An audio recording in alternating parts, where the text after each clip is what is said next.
자, 272페이지가 부동산 이중매매 보이시죠?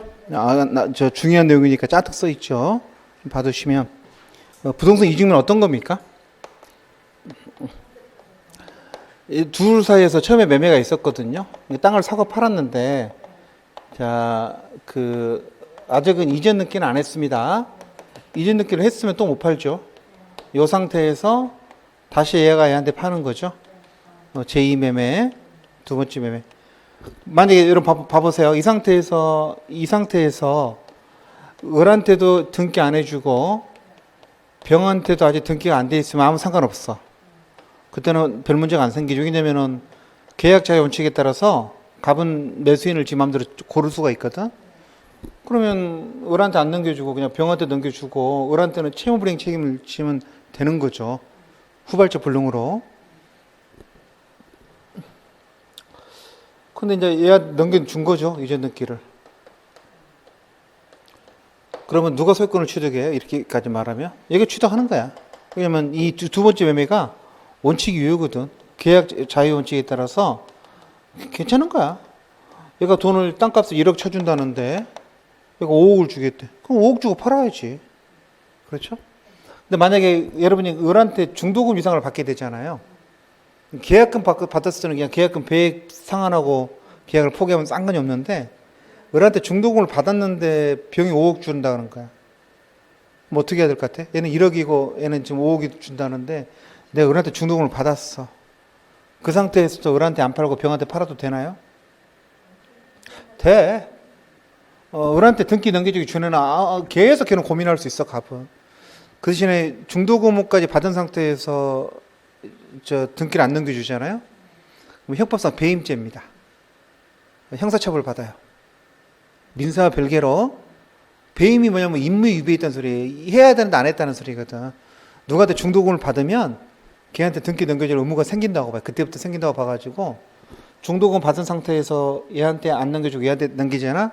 그럼 얘가 얘를 고소해가지고 얘를 배임죄로 콩밥을 먹일 수 있어요. 그러면 내가 지금 초범이고 배임죄로 지금 돈 4억 더 벌려고 감옥을 가야 돼? 감 보니까 1년 반 정도 산대. 가야 돼 말아야 돼? 가야지. 뭐 그걸 고민할 게 뭐 있어. 민형사는 별개인 거야. 항상 민형사는 별개입니다.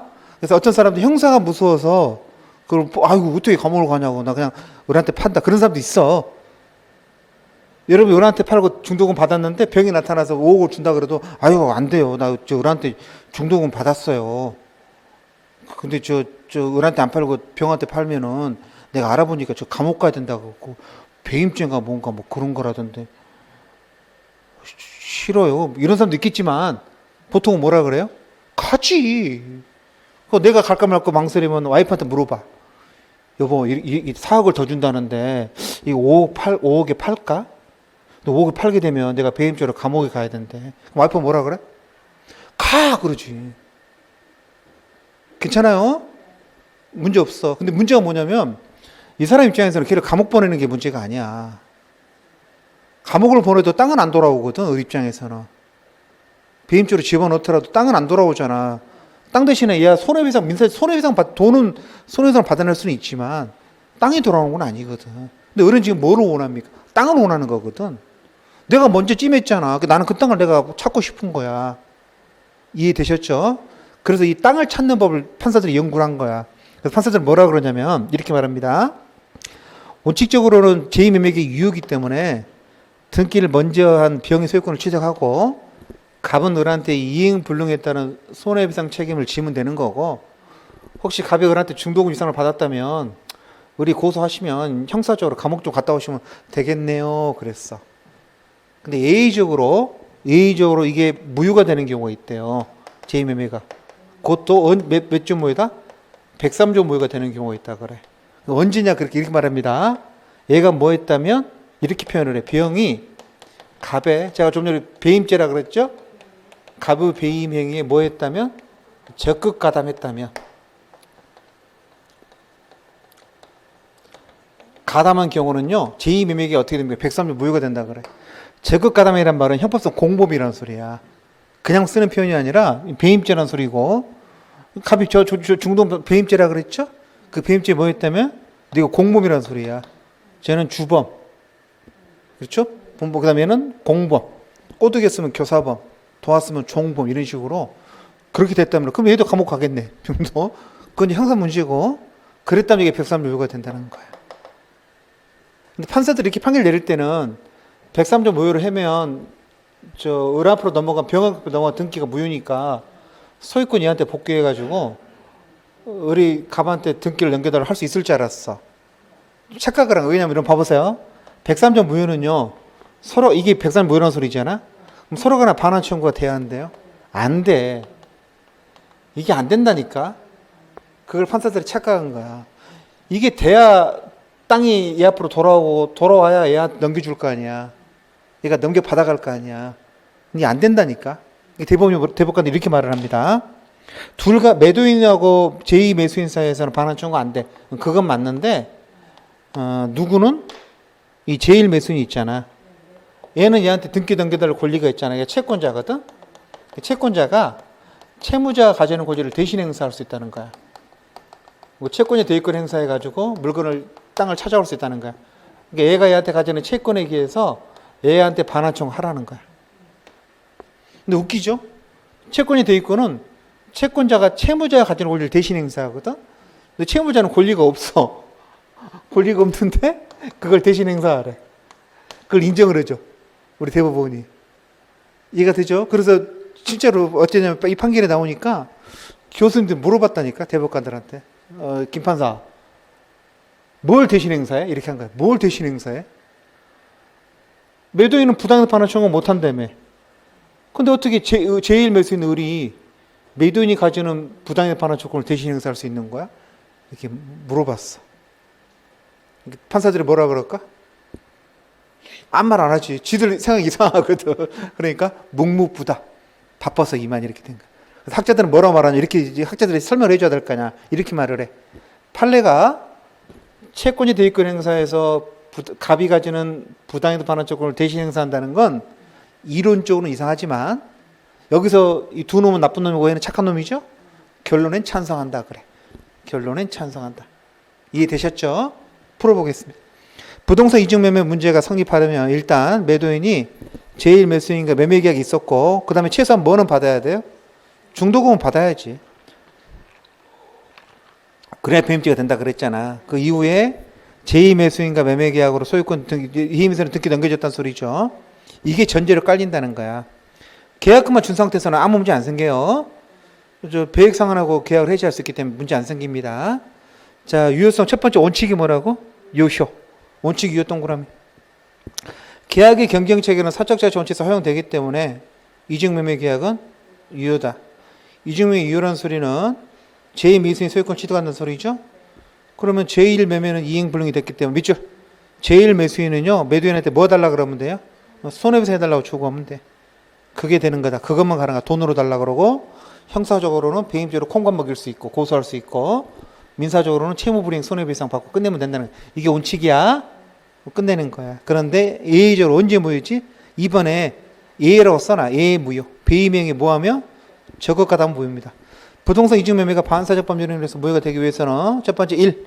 매도인의 배임행위가 있어야 되고, 두 번째 2. 매수인의 적극가담. 요건이 두 가지라는 거야. 그리고 적극가담의 뜻이 뭡니까? 한 줄 밑에 안다는 건 적극가담이 아니에요. 안다는 건 적극가담이 아니고 알고도 매도 요청, 회유 이런 말이 나와야 돼. 병이 여러분, 갑이 을한테 팔았다는 걸 얘가 알고 있었어. 그렇다고 적극가담 아니야. 알았기 때문에 얘한테 팔라 그러면 갑이 망설일 거 아니야. 그럼 난 감옥 가야 되는데, 4억 정도면 감옥 가실만 하죠. 이렇게 회유하는 게 있잖아. 그게 적극가담이라는 거. 그렇죠? 아는 것만으로는 부족하다 써 있죠? 알고 매도 요청. 두 번째, 이제 무효인 경우에 디귿법. 첫 번째, 이 부당히 파는 쪽 누가 한다는 소리야? 매도인. 매도인 안 되는 거야. 그 셋째, 매도인은 부당히 파는 청구 안 됩니다. 103조 무효니까. 그 A번에 매도인이라는 말이 빠졌어. 매도인은 부당히 파는 청구 안 돼요. 그 다음에 B번, C번은 내비두고. 그건 이제 판례가 통하지 않으니까. D번 가봐. 제일 매수인은 채권이 되겠구냐? 제일 매수인은 직접 청구할 수는 없지만 어떻게 할 수 있다고? 대의 청구가 가능하다.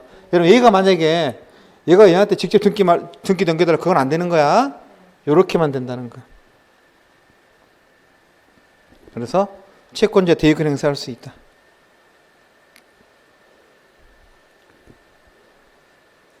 되셨죠? 자, 칠판 오른쪽에 E도 필요 없고요. F 봐봐. 여러분 봐보세요. 여러분이 병이라 그러면 이 친구가 채권 이렇게 행사를 이렇게 막 오는 게 눈에 보여. 그러면 A 입장에서는 그냥 앉아서 당해야 돼? 또 자기도 살 길을 찾아야 돼? 살 길 찾아야지. 그래 얘한테 팔어. 팔고 나서 얘한테 등기 넘겨주는 거지. 그럼 전득자 이 정 입장에서는 이런 사실이 있다는 걸 모르는 경우도 있을 테고 아는 경우도 있을 거 아니야. 근데 느낌상 얘가 왠지 모르면 보호가 돼야 될 것 같잖아. 근데 꼭 그런 건 아니에요. 왜냐면 모르면 보호가 될 것 같으면 그 걔를 보호하는 규정이 있어야 돼. 근데 우리 법에서는 103조 무효는 절대적 무효라 그래가지고 얘를 보호하는 규정이 없어. 그럼 어떻게 되냐면 여러분이 갑이라 을이라 그러면 빙글 돌아 대의해서 왔는데 얘가 등기가 없네? 그 어떻게 되는가? 쫓아가자까지. 쫓아가서 얘한테 등기 말소, 회복, 이전 이렇게 찾아가는 거야. 그 얘는 포인트가 뭐야? 선이라도 보호되지가 않아. 왜? 보호하는 규정이 없기 때문에 그런 거야. 그럼 얘는 어떻게 될까 여러분? 이 물건은 뺏기고 얘는 누구 멱살을 잡아야 돼? 제 멱살을 잡아야지. 얘한테 돈 주고 물건 샀는데 결국 난 소유권 취득 못했잖아. 그럼 얘한테 담보치를 묻는 거야. 왜 이딴 걸 팔았냐고. 물건을 뺏기고 나서 그렇게 하는 거죠. 그래서 오른쪽에 F 보시면 반사적 범죄는 무효인 경우에는 이런 절대적 무효이기 때문에 3조 보기 중에 없어요. 왜 보호 못 받냐면 규정이 없어서 그래. 보호 못 받기 때문에 밑줄 제2매수인으로부터 선의로 전득한 자라도 소유권 취득 못해? 못합니다. 악인은 당연히 못하고 선의도 못해. 왜? 선의인데 보호하는 규정이 없어. 눈물 나서 좀 어쩔 수 없다는 거야.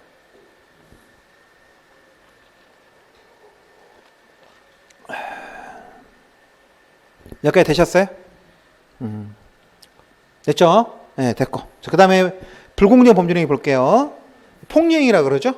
좀 굉장히 좀 어려운 이야기야. 학교 다닐 때 교수님한테 강의 들 때는 이해 못했어. 나중에 혼자 공부하다 알았어. 이렇게 설명 자세히 안 해주니까 뭔 말 하는 건지 왜 물건을 판 걸 또 파는지도 잘 모르겠고 뭐 짜증이 났는데 나중에 보니까 별 문제 아니더라고요. 폭력도 마찬가지. 폭력이 많죠. 세상 살다 보면 비싸게 사는 경우. 그래서 폭리는 어떻게 할 거냐인데, 이런 모든 폭리는 내가 좀 비싸게 사면 다 무효입니까? 아니야. 그게 언제 어떻게 무효냐면은 이 포인트 궁박, 경솔 또는 무경험으로 인해서 내가 비싸게 산 거야. 내가 궁박했다든가 경솔했던 무경험. 우리 인터넷 쇼핑 생각해봐. 저도 인터넷 쇼핑을 자주 하지만 저야 주로 쓰는 데가 쿠팡이 있고요. 지마켓도 가끔 쓰고 저는 두 개로 다 쓰거든. 근데 보다 보면 쿠팡이 제일 싸고 그러진 않아. 쿠팡은 빨리 오지 물건이. 그게 장점이고 이 네이버나 지마켓이나 네이버 차라리 이쪽이 더 싼 게 더 많아 물건은. 막 비교해 보잖아. 근데 어지간 몇백 원 차이라고 그건 별로 신경 안 쓰거든. 어차피 다음에 내가 더 싸게 살 수 있어. 근데 어떨 때는 어떻게 했냐면은 한 3, 40% 차이가 날 때가 있어. 근데 별 생각 없이 이쪽 검색을 안 한 거지. 근데 들어가 보니까 그쪽이 특가 판매를 하는 거야. 막 이렇게 해가지고. 그렇죠? 그럼 뭐 열받잖아. 이해되죠? 그럼 갑자기 선생님, 이 새끼들은 똑같은 거 팔면서 이렇게 비싸게 팔지 뭐 그런 생각도 들잖아. 폭리 취하는 거 아니? 그럴 수도 있잖아. 그렇다고 해서 이 매매가 무효가 되는 건 아니라니까. 왜? 모든 폭리가 무효가 돼. 어떤 때 무효라고? 궁박, 경솔, 무경험으로 인해서 샀을 때 무효가 되는 거야. 그 요건 보시면 첫 번째 책 밑에 내려가 보세요. A번. 현저한 불균형, 폭리가 있어야 한다는 거죠. 됐죠? 넘겨보세요. 두 번째는 이 폭리가 뭐 때문에 생겨야 돼요? 궁박경솔 또는 무경험이 셋 다 있으면 거의 뭐 백치 수준이죠. 저 예전에 그런 거 있었잖아. 제 친구 이야기인데 여자 와이프가 아주 공주처럼 세상을 살아가지고 가게 가서 물건 하나를 사본 적이 없어요. 편의점을 못 가, 편의점을 못 간다니까. 그러니까 집에서 어떤 세탁기가 내비두고 조금 집안에 살림살이 뭐 사는 거 있잖아요. 항상 보면 이상한 거 사오고 비싸게 사오고 뭐 이런 거야. 요즘 같은 이런 쿠팡 같은 데 싼 게 많이 있는데 꼭 가가지고 오프라인 가서 사가지고 비싸게 사고 그런 거라니까. 남편이 미쳐버리는 거야. 그렇죠? 근데 그때 되게 그때 그 여자는 어디 속할 것 같아? 여기 보면은 무경험에 속할 것 같잖아, 여러분. 잘 봐봐. 세 번째 무경험은요 뭐라고 되어 있습니까? 일반적 생활 경험이 불충분한 걸 무경험이라 그러지. 어느 특정 영역에서 경험 부족을 말하는 게 아니야. 여러분 사람이 집을 1년에 이제 평생 몇 번이나 사고 팔아? 되게 집은 잘 안 사고 파니까 경험이 없잖아, 집 살 때는. 내가 이번에 집을 처음 사서 그랬다. 그건 아니라는 거야. 네가 사회생활 했잖아? 그럼 경험 있는 거야. 여기 되게 무경험 어떻게 나오냐면요. 일자 무학, 평생을 농사에 종사, 그렇게 나와. 70세 노인네가 그 물가를 잘 몰라가지고 자기 땅값을 시가의 30%에 판 거야. 옛날 자유당 때 생각해가지고 싸게 판 거라니까. 그게 바로 일종의 무경험이지. 사회적 거래를 해본 적이 없는 그런 사람은 무경험인 거지. 어느 영역에서 경험 부족 말하는 게 아니야. 대개는 다 경험이 있는 거지. 사회생활 한 사람들은. 경솔은 뭐지? 경솔은 알지. 말대로 주의를 고려하지 않으면 경솔인 거죠. 경솔한 사람들 많죠. 첫 번째 궁박이 재밌어. 궁박은 몰렸다는 거거든. 근데 되게 궁박 그러면 배가 고파야 궁박이잖아. 경제적 궁박이라도 뭐 어디서 하나입니까? 정신적, 심적으로 포함돼. 왜냐면 사람이 정신으로 몰리면 실수해. 그렇죠? 그런 경우 많잖아, 우리가. 사람이 정신으로 몰리면 실수한다니까. 그래서 정신적 공박, 심적 공박 들어갑니다. 우리 그런 경우 많잖아. 사람이 우울증 걸려가지고 막 회사에서 왕따에서 자살하면, 아니 왜 자살을 회사 그만두면 되지? 막 그렇게 생각하잖아. 사람이 몰리면 회사를 그만둘 생각을 못 해. 그 회사 안 다니면 되잖아. 안 다니면 되는데도 그냥 난 죽어야 돼 이렇게 생각해 버린다니까. 몰리면 그래. 그래서 그게 우울증이 무섭다는 거거든. 재밌죠? 정신적, 심적 공방 다 들어간다. 그 다음에 주관적 권위가 필요합니다. 조문에는 주관적 권위 없는데 판사가 뭐라 그러냐면 궁박, 경솔, 무경험이 있었다 할지라도 그 다음에 재밌어. 상대방 당사자에게 그걸 알면서 이용하려는 의사가 있어야 돼. 그걸 유식한 말로 폭리의 악이라 그래. 보통 악의는 아는 건데 여기서는 알고 이용하려는 거. 그러니까 내가 지금 저희 동대문에서 장사를 해요. 옷장사를 하는데 누가 물건을 사러 왔어. 딱 보니까 이 여자 딱 보니까 궁박한 여자야. 거기다 경솔한 여자고 무경험한 여자야. 그럴 수 있죠. 그렇다고 해서 내가 물건을 좀 비싸게 팔았다고 해서 그게 무조건 폭리가 되는 게 아니라 내가 그 사실을 알고 이용해야 돼. 상대방이 야, 저렇게 좀 궁박 상태에 빠져 있네. 이해되셨죠? 조문에 없는 걸 판례가 집어넣습니다. 그래야 이거 범위가 줄어들거든. 그럼 여러분 문제가 뭘까? 여러분이 물건 비싸게 샀을 때 가가지고 제가 이거 경솔하게 너무 이걸 샀다고 미안하다고 환불해달라 그러면 상대방이 아니 물건 사가지고 환불하시면 어떡하냐고 안 된다고 그랬을 때 아니 이거 민법 104조에 따라서 내 경솔한 나 때문에 벌어진 일이니까 환불해 주세요 이렇게 말할 거 아니야. 그럼 상대가 뭐라 그래? 저는 그런 거 몰랐는데요. 이렇게 한다니까. 그럼 내가 뭘 입증해야 돼요? 네가 내 입장을 알고 이용하려는 이게 있으면 입증해야 돼. 이게 쉽지가 않지. 상대방 눈 껌뻑껌뻑 뜨면서 자기는 몰랐다 그러는데 어떻게 입증해? 이해되셨죠? 그래서 이 주관적 요건 때문에 주장할 수 있는 범위가 확 줄어듭니다. 되셨죠? 좀 내려오셔서 오른쪽에 맨 밑에 입증 책임 무유주장자가 다 입증해야 돼요. 무유주장자 다 입증하셔야 돼. 제가 궁박했다. 상대방이 알고 있었다. 현재 다 입증해야 됩니다. 그래서 밑에 B번 현저한 불균형이 있다 그래서 추정되지가 않아요. 다 입증해야 되기 쉽지가 않아요. 쉬울 것 같죠? 안 쉽습니다. 여러분 중간에는 판례가 굉장히 유명한 판례입니다. 키코 사건이라 그래가지고 몇 조가 걸려 있었죠? 이게 이렇게 걸려날지는 몰랐어. 해외 수출하는데 여러분 봐보세요. 해외 수출을 하거든. 근데 환율 때문에 항상 말썽이 나니까 그 은행하고 그 수출업자들에서 계약서를 하나 쓴 거야. 안정적으로 좀 하려고 이렇게 썼던 거거든. 근데 이게 계약 체결할 당시에는 별 문제가 없었어. 결혼 문제가 없었는데 그 당시에 그 세계 경제 상황이 예상하지 못한 대로 흘러가게 된 거야. 그다음 3, 4년 지난다고 딱 보니까 그 은행은 폭리를 취하게 되고 업자들은요 그 조 단위 손해를 보게 된 거야. 그래서 그동안 수출한 거 말짱 꽝이 돼버린 거라니까. 은행은 조 단위로 벌었다니까. 그래서 뭐라고 주장했냐면은 그 업자들이 변호사 가지고 계약 자체가 불공정하다고 주장했어. 우리가 금융을 잘 모른다는 걸 이용해 가지고 은행이 장난을 쳤다는 거야 쉽게 말하면은. 그 계약 자체가 뭐 불공정을 주장해서 난리가 났었잖아요. 이게 이 사건이. 대법원이 뭐라 하는지 말하는지 아세요? 이렇게 말했습니다. 굵은 글자 봐보세요. 불공정 법률에 해당하는지 판단하는 기준 시기가 언제라고요? 지금이 아니라 계약 체결 당시가 기준이라는 거야.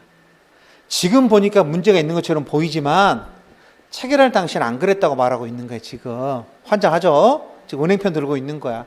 그 다음 말 재밌죠? 체결 당시 기준으로는 불공정하지 않다는 거야. 근데 그 나중에 외부적 환경이 급격히 변화해가지고 계약 일방에게 큰 손실이 발생하고 은행 쪽에는 상당한 이익이 생기는 구조라고 해서 그렇다고 해서 이 계약에 뭐가 되는 건 아니다? 불공정 계약이 되는 건 아니라 그래가지고 은행이 이겼어. 걸린 돈에 비해서 판결은 허탈했어. 딱 쟁점 그 하나 있어. 불공정성 판단 시점은 지금이 아니라 언제라고요? 계약 체결 그 당시가 기준이라는 거야. 그 당시에 이 계약은 문제가 없었다는 거야. 이런 일이 벌어질지 누구도 몰랐다는 거지. 그 다 졌습니다. 난리가 났었죠. 밑에 뭐 전원합작 판결이지 않습니까?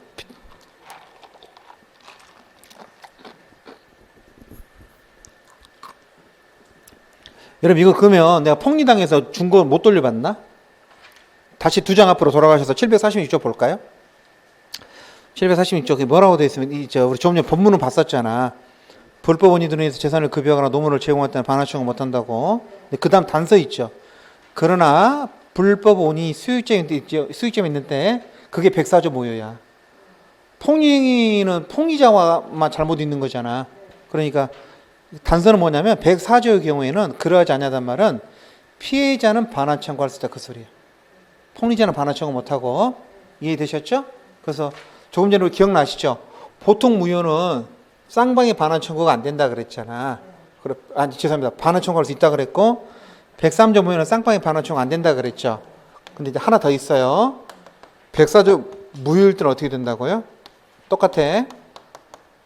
이행 전에는 이행할 필요가 없다. 이건 똑같아요. 이건 똑같은데 이행한 후에 있잖아. 후에는 누구는 반환 청구할 수 있다? 피해자. 피해자는 반환 청구가 돼요. 폭리자는 안 되고 피해자는 반환 청구가 가능합니다. 피해자는 그 폭리 피해자. 덤태기 당한 사람. 그게 왜 그렇다고? 746조 단서가 적용돼서 그래요. 이게 적용되기 때문에 폭리 피해자는 반환 청구가 됩니다. 꼭 좀 기억해 두세요. 네. 그거 다 돌려볼 수 있습니다. 됐고. 자, 다른 건 다 내비두고 오른쪽에 275페이지 밑에 그 적용 범위 보시면 안 되는 거 볼게요. 여러분 경매가 당해가지고 우리 집이 너무 싸게 팔렸어. 그 불공정하다고 말할 수 있는 안 돼. 판사 화냅니다. 경매는 엄격한 법적 절차에 따라 진행되는 거거든. 집이 좀 싸게 팔렸다 그래서 104조 무효다 그러면 안 돼요. 무상행위는요 반대급부가 없잖아. 현저한 불균형 말에 나올 수가 없어. 그래서 104조 적용 안 돼. 됐죠? 세 번째가 재밌는 사건이야. 단독행위는 어떤 사건이냐면 가로 하나 있는 것처럼 불공정 채권 포기 동그라미 해봐. 남편이 구속이 됐거든요. 여러분 저 웃기기만 사업하다 보면은 수표 같은 거 어음 것도 막 끊잖아. 어음은 남발해도 형사처벌이 안 돼요. 근데 수표는 부정수표 단속법이 있어가지고 수표가 부도나면 기본적으로 형사처벌이 돼. 그런데 감옥에 가게 됐고 남편이 구속돼 지금 감옥에 가게 됐는데 재판이 진행 중이거든. 이게 그 수표를 문제가 된 그쪽이 상대방 회사 찾아가가지고 저희 남편 좀 구해달라고 막 용서해달라 그런 거야. 회사 측에서 뭐라 그러냐면 당신 남편이 우리한테 받을 돈이 좀 있는데 100만 원 이상 되는 돈은 좀 포기했으면 좋겠다. 이렇게 말한 거야. 이해되죠? 이게 아내가 채권 포기 각서를 써준 거야. 그러니까 그쪽 회사에서는 그 탄원서를 써줬겠지. 여러분 이렇게 돈 관련된 사건들 있잖아. 돈 관련 사건들은요. 그 손해가 전보가 되면 풀어줘요. 검찰 입장에서도 풀어주고 법원에 가서 집행유 풀어주고. 돈 문제는 돈이 해결되면 이게 그 형사처벌도 그냥 가볍게 받고 풀어주는 경우도 많아. 기소도 안 하고 검찰 단계에서 그냥 불기소처벌하는 경우도 많아요. 진짜 많아. 우리나라 재벌회장님은요 지난번에 들어갔다가 그 양반이 그 1심에서 집행유예 받았는데 그 이유가 그거였어. 자기가 회사에 끼친 손해가 있을 거 아니야. 그 액수에서 8천억을 해결했어. 8천억. 그냥 나자빠진 게 아니라 자기가 계속 돈을 해결해가지고 전체 한 1조가 되는데 8천억을 해결했다니까.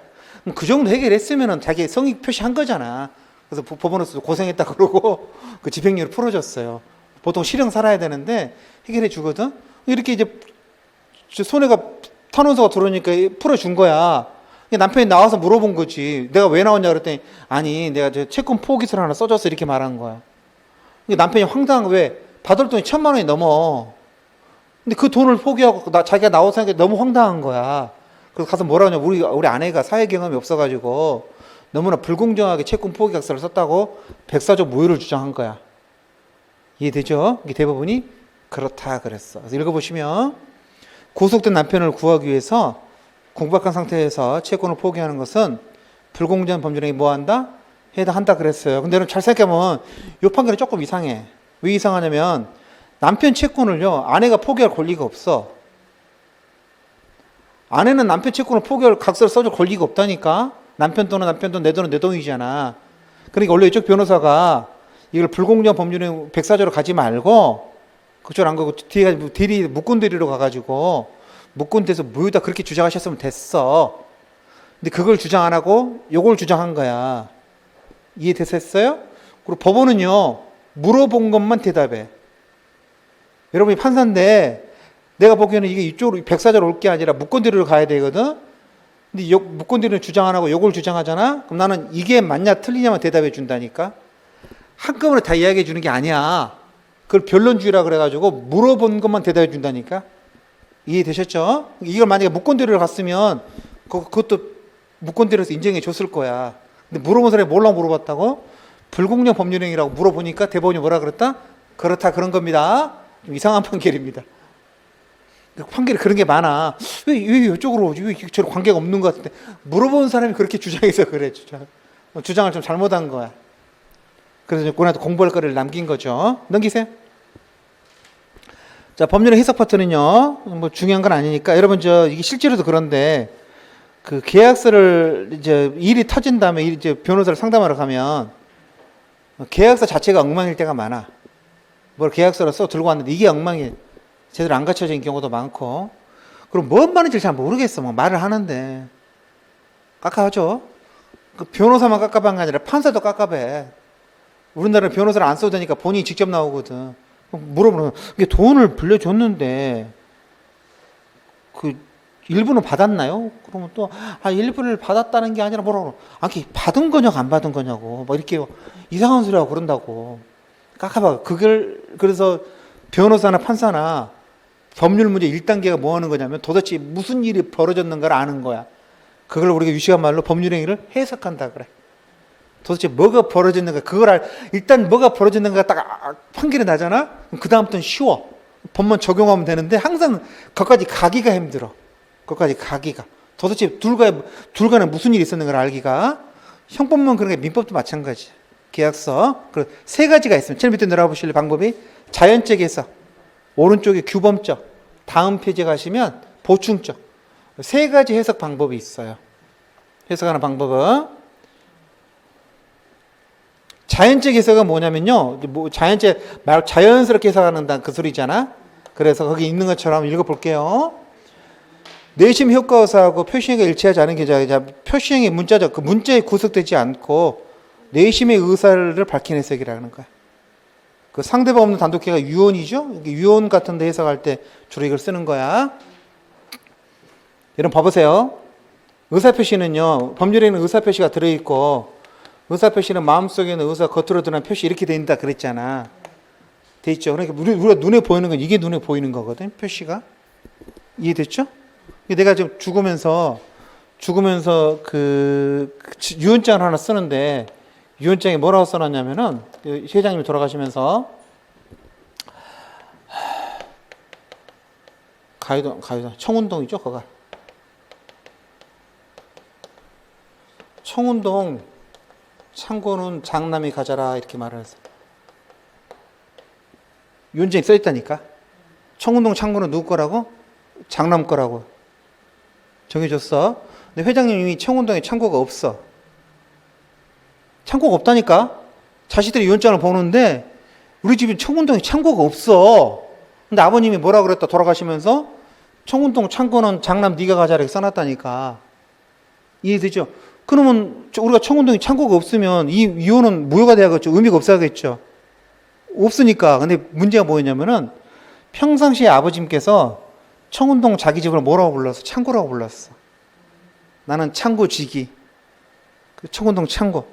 이해되셨죠? 그럼 여기서 말하는 창고는 뭘 말하는 거야? 본인 집을 말하는 거지. 이게 문자에 구속되지 않고 그 내면을 파헤치는 진짜 마음의 의사가 뭔가를 보는 거야. 그럼 무슨 해석이라 그래? 자연적 해석이라 그래. 주로 어디에 써먹는 거야? 유언장에 써먹는 거야. 이해되셨죠? 예, 예. 청운동 창고가 청운동 집이 정주영 회장님 집이 청운동에 있었죠. 저기 서촌 인왕산 밑에. 그 집을 1950년대에 지었대요.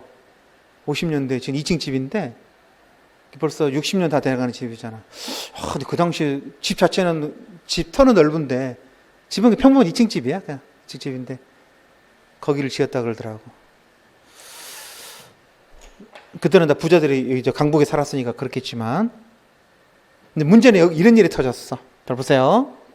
갑하고 을하고 토지를 사고 파는데요. 갑이 땅이 많아가지고 이쪽에가 100번지가 있고요. 이게 100-1번지가 있었어. 그럴 수 있죠. 땅이 많으니까 이렇게 소래포구. 여기는 어디야? 송도. 여기는 어디야? 시흥시 백오지구. 그렇죠? 소래포구니까. 좋죠? 나 이걸 사고 싶어 했어요. 100번지를. 근데 둘이 착각을 일으켜가지고 갑이 이걸 100-1번지로 부르는 거야. 그러니까 우리 입장에서는 그냥 그런갑다 했겠죠. 그래서 계약서는 뭐라고 표시를 했어요? 100-1번지라고 표시했어. 근데 실제 이 사람들이 사고 싶어 한 건 의도는 어디에 있었어요? 100번지야. 근데 계약서는 100-1번지 계약서를 쓴 거라니까. 그럼 도대체 이 사람 뭘 산 거야? 표시대로 샀으면 요걸 산 거지. 근데 실제 의도는 어디에 있었어? 여기에 있었지.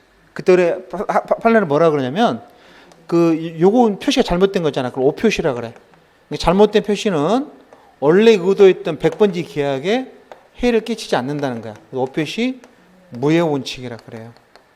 그래 계약은 어디에 계약이 체결된 거야? 여기에 체결된 거라는 거지. 그럼 이거 어떻게 하면 돼? 고치면 되지. 오표시니까. 고쳐 쓰면 되죠? 이게 오른쪽 보시면 중간에 볼까요? 계약의 해석에 있어서는 형식적 문구에만 영매해서는 아니 되고 쌍방 당사자 진정으로서 무언가를 탐구해야 되는데 부동산 매매 계약에 있어서 쌍방 당사자가 모두 특정의 토지를 갑토지라 그랬네요. 갑토지를 계약 목적으로 삼았는데 실제 의도는 어디에 있었다고? 갑토지 의도라고 써놓으실래요?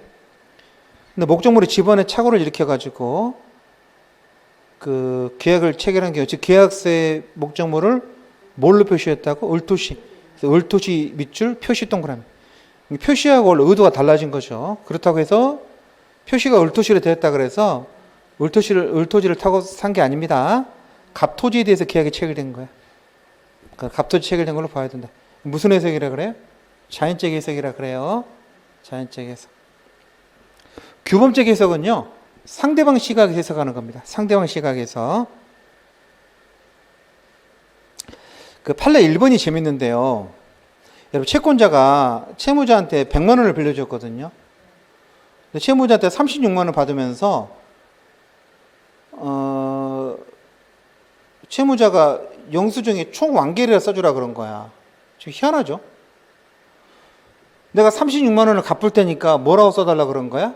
총 완결이라 써주려고 그러는 거야. 안 써주면 안 주겠대. 그러니까 여러분이 채권자 입장에서 그거라도 받아야 되니까 어떻게 했다고? 36만 원 받으면서 총 완결이라 써준 거야. 근데 매도인은요, 그러니까 채권자는요, 나머지 64만 원을 탕감해줄 생각이 있었어, 없었어요? 전혀 없었어. 근데 갚는 채무자 입장에서는 64만 원 탕감해주라는 소리라는 거야, 그게. 이해되죠? 근데 써줬다니까. 그럼 이걸 누구의 시각에서 봐야 돼? 써준 사람 아니면 상대방 시각? 상대방 시각. 상대방 입장에서는 64만 원 탕감한 걸로 받아들일 수 있다는 거지. 이해되셨죠? 그래서 이때는 그것으로 모든 결제가 끝난 것으로 해석하는 것이 영수증 작성자 의사에 부합한다. 실제 의사는 그렇지 않지. 근데 해석을 그렇게 해버린다니까. 함부로 써주면 안 된다는 소리야. 절대 써주면 안 돼. 자, 넘기세요. 보충 주기 해석은 중간에 메꾸는 거죠. 그 계약서를 쓰다 보면 공백이 있거든. 그럼 나중에 일이 터지잖아? 그럼 판사가 물어본다고. 이거 보니까 그쪽에 대해서는 안 써놨는데, 그럼 어떻게 되는 건가? 이렇게 물어본다. 그러면 그때부터 하는 말은 전부 거짓말이에요. 안 써놓은 게 나중에 문제가 생겼을 때는 서로 자기한테 유리한 거 주장할 거 아니야. 이렇게 하기로 했습니다. 저렇게 주장할 거 아니야. 그래서 판사는요, 그 사람들 물어보고 보충하는 게 아니라 판사가 생각을 하는 거야. 내가 그 당시에 돌아갔으면 어떻게 썼을 것인가. 가상적 의사로 보충을 해. 그래서 밑에 판례 읽어보시면 계약 당사자 쌍방이 계약의 전제나 기초가 되는 사항에 대해서 같은 내용으로 착오가 있었고 그로 인해서 구체적 약정 안 했다면 당사자가 그러한 착오가 없었을 때 약정에서 보이는 내용으로 의사를 보충해서 해석하는데 여기서 보충되는 의사는 자 중입니다. 실제 의사 X, 주관적 의사, 실제 의사는 주관적 의사로 보는 게 아니라니까. 그건 알 수도 없고 지금 말하는 것처럼 거짓말이니 그걸 판단하는 게 아니야. 그걸 판단하는 게 아니라 계약의 목적이나 거래 관행, 적용 법규, 신의 측에 비추어서 객관적으로 추인되는 정당한 이익 조정, 가상적 의사야. 아마 이랬을 것이다 생각하는 거 있죠? 그걸로 보충해 주는 거야. 이해되셨죠? 실제 의사로 보충한다 그러면 틀려. 실제 의사를 어떻게 알아? 일이 터졌는데. 되셨죠? 그 다음에 법률의 해석 표준은 다음에 하고요. 좀 넘겨보실래요? 좀 더 오늘 진도를 좀 나가야 돼. 자, 의사표시를 한번 가보겠습니다. 자, 310페이지 한번 가보실래요? 의사표시는요. 자, 여러분 의사표시는 어떻게 된다 그랬어? 마음속에는 의사하고 겉으로 어떤 표시로 이루어져 있잖아. 이해되죠? 표시는요. 표시행위 줄임말이야. 의사는요. 효과의사의 줄임말이야. 의사표시를 이루는 요소는 뭐야? 효과의사하고 표시행위 이렇게 이루어져 있는 거야. 근데 의사가 이 두 개가 다르잖아. 그럼 의사 표시가 뭐 한다고 우리가 불일치한다 그래. 세 가지 있었다 그랬죠? 비기니 표시, 통정할 표시, 착오, 비통착, 107, 108, 109 세 개가 있다 그랬죠? 이번에 하나씩 공부할 거야. 지금부터. 자, 넘기셔서 자 312페이지 가시면 비기니 표시 볼게요. 외우셔야 돼. 여러분 비기니 표시는 그 진이 아닌 의사 표시 보이잖아. 거짓말이라는 소리. 거짓말. 또는 농담 이런 게 비기니 표시야. 이해되죠? 여러분 법의 세계에서는요. 거짓말을 책임져야 돼, 안 져야 돼? 나는요. 결혼 10주년 기념으로 아내에게 다이아몬드 반지를 사줄 생각이 눈꼽만치도 없어. 결혼이 지긋지긋하고 후회스럽고 그런데 아내는 그걸 원하는 것 같아.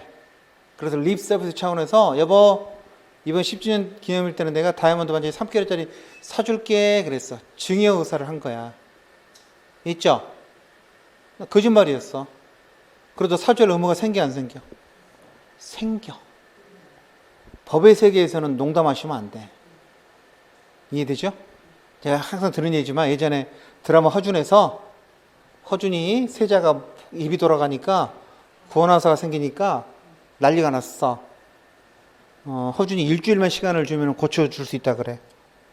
그때 왕이 뭐라 그러냐면 일주일의 시간을 줄 테니까 일주일 안에 못 고치면 책임지라 그래. 그래서 이런 말합니다. 궁중에는 허언이 없다는 걸 명시하거라 그래. 헛소리하면 안 된다는 거야. 네가 말해서 뭐라고? 책임을 지라는 딱 이 말이야. 법의 세계에서는요. 지가 계약서 써놓고 나중에 장난인데 이딴 소리 하면 안 된다는 거야. 썼으면은 책임져야 돼. 그 로마 사람들은 계약은 지켜져야 한다 이렇게 말을 했어. 안 지키려면 뭐하러 계약을 해? 네가 실제로는 그 진짜 마음은 그게 없었는데 상대방 놀리려고 또는 기쁘게 해주려고 뭘 했다면 비기니 표시를 했다면 원칙이 유효다 무효다? 유효라니까. 원칙이 유효니까 네가 표시한 대로 책임을 져야 돼. 채무 이행 책임을 져야 됩니다. 근데 예외적으로 무효되는 경우 유효셔야 돼. 원칙이 유효인데 예외적으로 이게 무효가 되는 경우가 있어. 언제 무효가 되냐면 내가 거짓말하고 있다는 것을 상대방이 알았거나 알 수 있었대. 그럼 이 사람 보호할 필요 없잖아. 그 상대방을.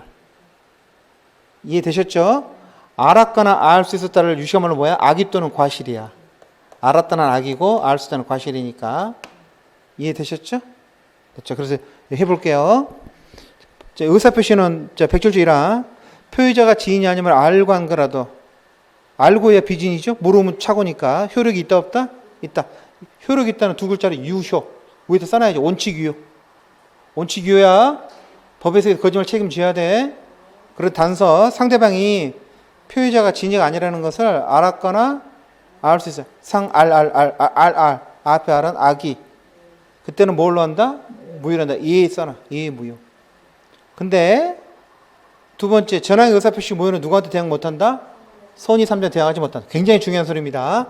우리는 지금 선의 3자 보호 규정이 있으면 보호된다 그랬잖아. 보호되는 게 지금 4번 나와. 107, 108, 109, 110 민총에서는 그 첫 번째 나왔어. 자, 지금 꼭 이해하셔야 돼. 잘 보세요. 갑은 너한테 증의할 마음이 없는데 증의하겠다고 비진이 증의를 한 거야. 땅을 제가 맨날 드는 애야. 이재용이야. 오늘 재판 결론 나왔나? 오늘인가 내일인가 한다는데 조민기야. 친구거든. 초등학교 동창이거든. 그래서 뭐 했다고? 등기도 넘겨줬어. 근데 실제로는 이재용이는 나한테 줄 생각이 없었어. 장난친 거야. 일주일 뒤에 이제 찾아오려고. 설렜냐? 여러분 찾아오려고 그러고 있었는데 등기 넘겨줬다니까. 누구 거? 갑 거, 을 거? 을 거라니까. 가짜라도 을 거야. 원칙 유효라 그랬잖아. 그래서 원칙 유효라니까. 을 거야. 그래서 얘가 팔아먹었어, 병한테. 조민기가 팔아가지고 얘한테 등기 넘겨준 거지. 제3자. 근데 병은요, 저게 갑이 을한테 가짜라는 사실을 모르는 경우도 있을 테고, 아는 경우도 있겠죠. 언제 병이 소유권 취득할까? 응? 상관없어. 그냥 취득해. 왜? 이게 유효잖아. 앞 사람이 소유권이 있잖아. 그렇죠? 승계취득 법률에 따라서 얘가 자기 소유권을 완벽하게 넘겨줄 수 있는 거야. 여기까지 이해되세요? 이건 조문을 해결하는 게 아니라 그게 민법의 법리야. 조문이 있는 게 아니야. 이게 민법이라니까. 민법의 법리에 따라 내가 소유권 취득하는 거야. 이 사람이 자기 지은 물건 판 거라니까. 이런 사실이 있냐 없냐는 얘는 아무 관계 없어. 그냥 취득하는 거야. 여기까지가 됐죠? 근데 이 원칙이 유효라는 소리는 여기 봐봐. 상대방의 악의 과실은 무효라는 소리잖아. 그럼 거꾸로 뒤집으면 어떻게 되는 거야? 상대방이 선의 무과실일 때 유효라는 소리거든. 이 사람이 선의 무과실일 때는 이게 유효라는 소리고, 그 다음에 팔린 건 그냥 소유권 취득하는 거야. 근데 두 번째는 어떤 문제가 있냐면, 이 경우가 아니라 똑같은 케이스야. 갑이 똑같이 비진이 증의를 했는데 을이 악이 또는 과실이 있는 경우야. 그러니까 갑이 지금 비진이라는 걸 장난친다는 걸 을이 알았어.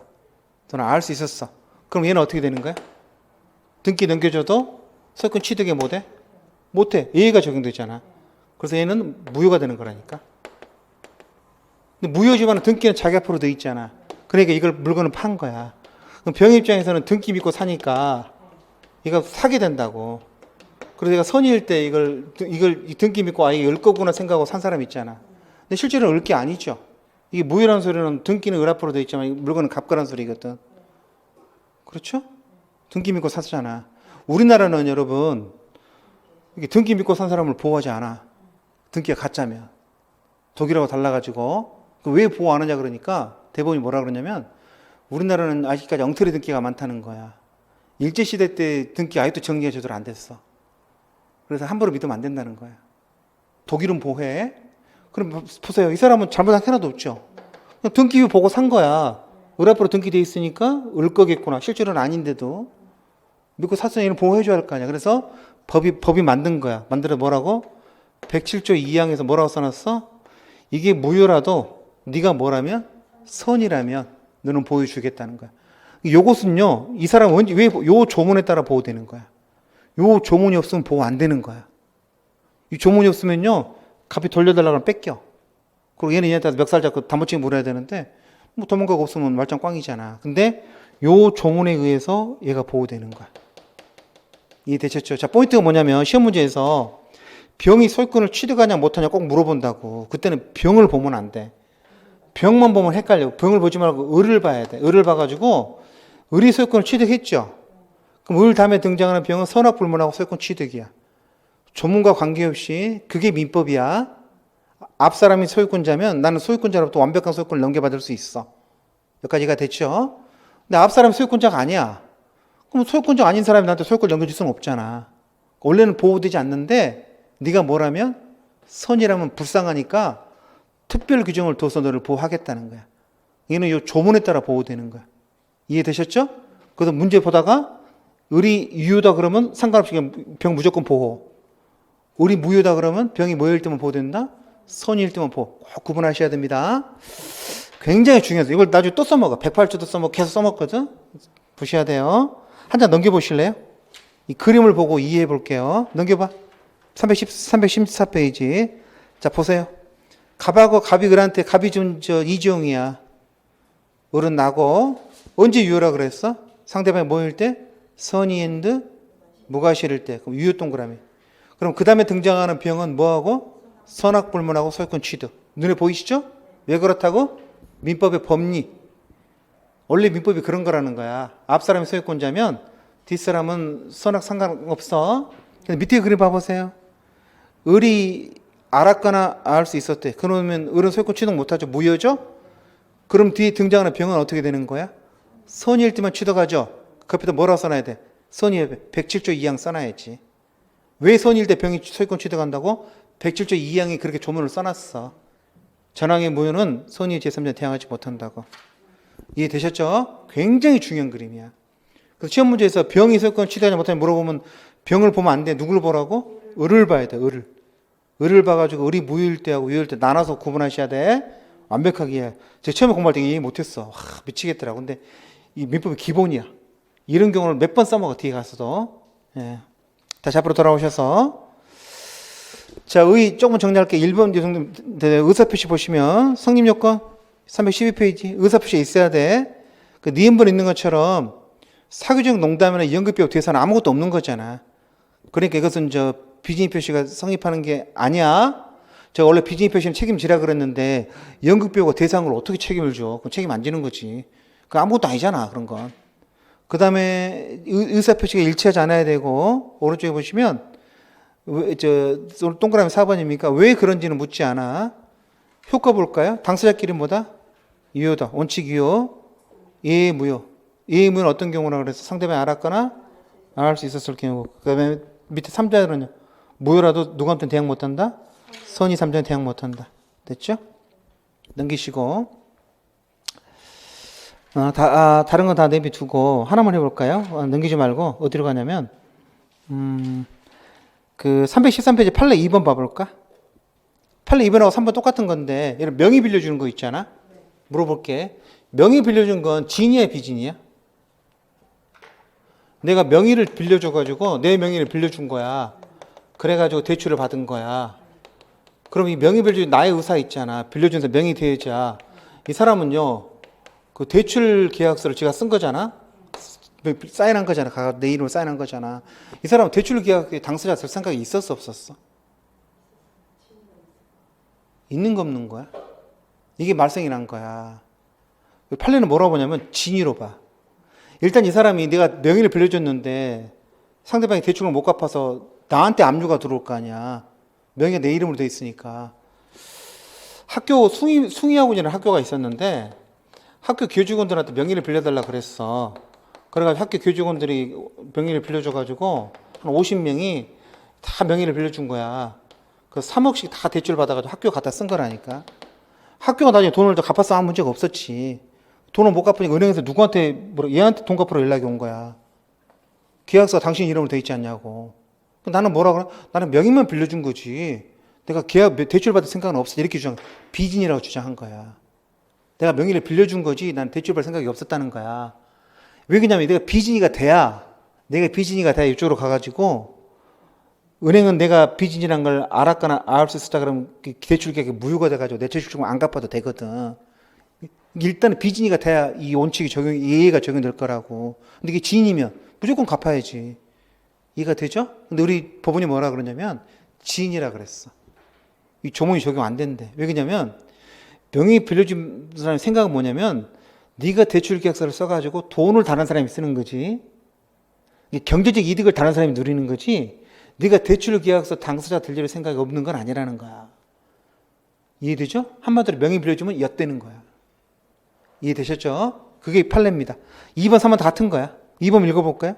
학교법인이 사립학교법상 제한 규정 때문에 학교 교직원의 명의를 빌려서 은행으로부터 돈을 빌렸거든요. 그리고 은행도 알고 있었어. 학교 명의 빌려준다는 걸. 그렇다 할지라도 교직원들의 의사는 금전 대책에 관해서 그들이 주채무자로서 채무를 부담하겠다는 뜻이라고 해석하는 게 상당하다. 진이란 소리야. 요 조문과는 관련이 없다는 거야. 요 조문 이야기하지 말라는 거야. 교직원들은 뭐라고 정했을까? 자기는 빚인이고 내가 빚인이라는 걸 은행은 알았거나 알 수 있어. 이렇게 주장하려고 그랬거든. 그래서 무효라고? 아니래. 넌 진이래. 적용 안 된다. 3번도 마찬가지야. 법률상 또는 사실상 장애로 자기 명의로 대출받을 수 없는 자를 위해서 대출금 채무자로서 명의를 빌려줬습니다. 근데 그 자에게 채무 부담 의사가 없는 것이라고는 할 수 없대. 무슨 말이야? 진이란 소리야. 비진이라고 볼 수 없다. 설령 재밌죠? 계속 비진이라 주장하니 이렇게 말합니다. 그래 네 말처럼 설령이라고 그래. if 그 말이잖아. 네 말처럼 명의대여자의 의사표시가 비진에 해당한다고 하더라도 조심하셔야 돼. 판사 이렇게 말한 거야. 진인데 네가 자꾸 비진이라고 주장하니까 그럼 네 말처럼 비진이라 하더라도 거기서 끝나는 게 아니죠. 뭐가 되려면 뭐가 필요해요? 상대방이 알았거나 알 수 있었어야 되잖아. 그걸 걸고 넘어지는 거야. 그래 네 말처럼 비진이라 하자. 그렇더라도 상대방이 상호 신용 근거로서는 명의대여자 네가 전혀 채무를 부담할 의사 없이 진위에 반한 의사표시를 했다는 거지 알았거나 알 수 볼 수는 없다는 거야. 뭔 말인지 알죠? 일단 진이라는 거야. 근데 네 말처럼 이걸 가정적 판단이라 그러거든. 하도 울고 그러면은 그래 네 말이 맞다고 하자 이렇게 말하는 거야. 네 말이 맞아도 이게 무효가 되려면 상호 신용 근거가 알았거나 알 수 있어야 하는데 아무리 봐도 상호 신용을 몰랐다는 거야. 그러니까 책임지라는 겁니다. 그래서 명의대여자는 표시형이 나타나는 대로 대출 물증으로 뭐 한다? 부담한다. 자, 오늘의 교훈 명의 빌려주면 엿된다 이 소리야. 이해되셨죠? 다음 시간에 다시 비즈니스 페이지 조금 마무리하고 나머지 들어가도록 하겠습니다. 네, 수고 많으셨습니다.